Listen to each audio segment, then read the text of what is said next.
एखाद्याला जर depression anxiety वाटत असेल तर त्यांनी बेसिक म्हणजे मी क्लायंटला माझ्याकडे थेरपी सुरू करायच्या आधी पण हे सांगितलेलं असतं स्टार्ट की तुम्ही ग्रीन ग्रासवर बेअरफूट वॉक करा. चप्पल काढून ग्रीन ग्रासवर वॉक करायचं जे ते तुम्ही तुमच्या आयुष्यात ठेवलंच पाहिजेत. खरं ओके. तुमचे आजार खूप प्रमाणामध्ये कमी होतात. हे वाटतं आपल्याला किती इझी आहे.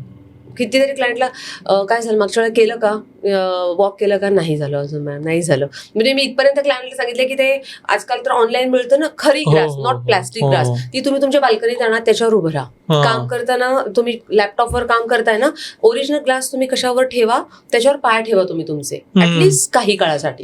मला असं वाटतं हे किंवा आता ऑफिसचे लोक असतात बरेच वेळांसाठी किंवा काही तर मला असं वाटतं की एक लेफ्ट नोझलनी राईट नोझल बंद करून लेफ्ट नोझलनी तुम्ही थोडंसं जर ब्रिदिंग केलं तर बरीचशी ग्राउंडिंग व्हायला तुम्हाला एक शांतता काम दिसायला मदत होते.